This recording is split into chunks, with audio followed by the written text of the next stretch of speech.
Secretary Perry, Ambassador Volker, and I worked with Mr. Rudy Giuliani on Ukraine matters at the express direction of the President of the United States.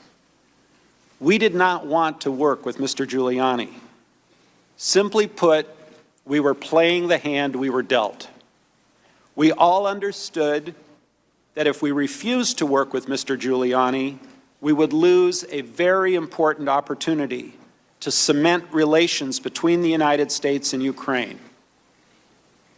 So we followed the President's orders.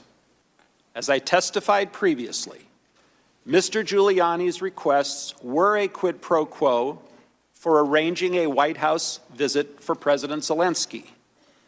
Mr. Giuliani demanded that Ukraine make a public statement announcing the investigations of the 2016 election, DNC server, and Burisma.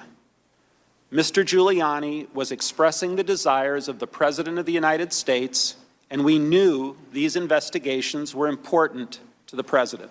In the absence of any credible explanation for the suspension of aid, I later came to believe that the resumption of security aid would not occur until there was a public statement from Ukraine committing to the investigations of the 2016 elections and Burisma, as Mr. Giuliani had demanded. I know that members of this committee frequently frame these complicated issues in the form of a simple question: was there a quid pro quo? As I testified previously, with regard to the requested White House call and the White House meeting, the answer is yes. Mr. Giuliani conveyed to Secretary Perry, Ambassador Volker, and others that President Trump wanted a public statement from President Zelensky committing to investigations of Burisma and the 2016 election.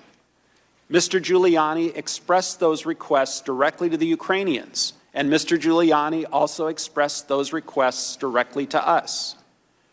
We all understood that these prerequisites for the White House call and the White House meeting reflected President Trump's desires and requirements. This is what it looks like when someone decides that he doesn't want to go to jail for Donald Trump. This is Gordon Sondland, the ambassador to the EU and central figure to Trump's plan to condition U.S. military assistance on the announcement of an investigation into Joe Biden and Ukraine. And whereas the president has thus far pretended that he's done nothing wrong, Sondland's testimony today has blown a major hole in that claim. Sondland's testimony is a first-hand account that there was a quid pro quo, which, despite Republican efforts to obfuscate the facts by claiming that Democrats are changing their minds about the crime in question here, is synonymous in this case with extortion and bribery, in that Trump tried to leverage taxpayer-funded military aid on a public statement from Zelensky to investigate Joe Biden and thus interfere in the 2020 election.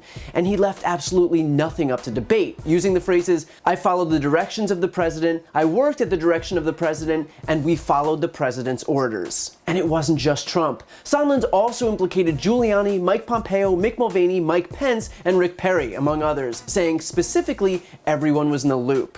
Everyone was in the loop. It was no secret. Everyone was informed via email on July 19th, days before the presidential call. As I communicated to the team, I told President Zelensky in advance that assurances to run a fully transparent investigation and turn over every stone were necessary in his call with President Trump. The extent to which this is devastating for the entire Trump administration cannot be overstated. And look, Trump will inevitably try and distance himself from Sondland, but it looks like that bus has already left the station. And keep in mind, Trump already claimed once that he barely knows him, but Gordon Sondland isn't just Trump's ambassador to the EU. He donated $1 million to Trump's inauguration. Trump appointed Sondland as the point person in negotiating with Ukrainian officials because why wouldn't the ambassador to the European Union be taking meetings with officials from a country not in the European Union. But of course, there's more. When Bill Taylor, the top US diplomat in Ukraine, texted Gordon Sondland that it is, quote, crazy to link Ukraine assistance to help with Trump's political campaign, Gordon Sondland responded several hours later, Bill, I believe you are incorrect about President Trump's intentions. The president has been crystal clear, no quid pro quos of any kind. The president is trying to evaluate whether Ukraine is truly going to adopt the transparency and reforms that President Zelensky promised during his campaign. I suggest we stop the back and forth by text. Bill Taylor texted Sondland at 12:47, and Sondland responded nearly 5 hours later at 5:19, and that's because in that time, Sondland had called Trump on the phone to discuss what his response should be. So when Trump tries to claim that he doesn't know the guy, his phone records tell a different story. The point here is that Gordon Sondland has absolutely decimated the entire GOP narrative. During the testimonies of Bill Taylor, George Kent, and Marie Yovanovitch, Republicans claim that they weren't credible because they didn't have first-hand knowledge. Sondland does. Republicans have claimed that there was absolutely no quid pro quo. Sondland said that the aid was conditioned on the public announcement of a probe into Biden. You've testified that that meeting was a quid pro quo for what the president wanted, these two investigations. Is that right? Correct. And that everybody knew it? Correct. The military aid is also an official act. Am I right? Yes. This is not President Trump's personal bank account he's writing a check from. This is $400 million of U.S. taxpayer money, is it not? Absolutely.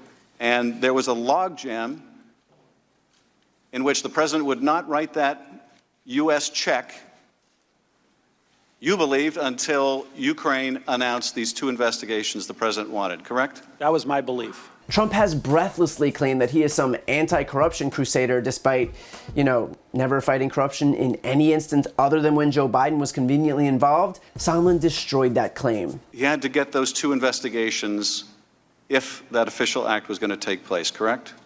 He had to announce the investigations. He didn't actually have to do them, as I understood it. To be clear, these excuses were held together with bubblegum and paper clips to begin with. But to have Trump's own appointed ambassador, a man who donated $1 million to his inauguration, who has been ushered through this entire process by Trump himself and Rudy Giuliani, whom Trump admitted was acting on his behalf, is devastating for the president. And what has been obvious all along is now in the public record, that Trump committed the impeachable offense of attempting to extort Ukraine with taxpayer-funded, legally allocated military aid in order to exact a public announcement of an investigation into Joe Biden to help him win in the next election.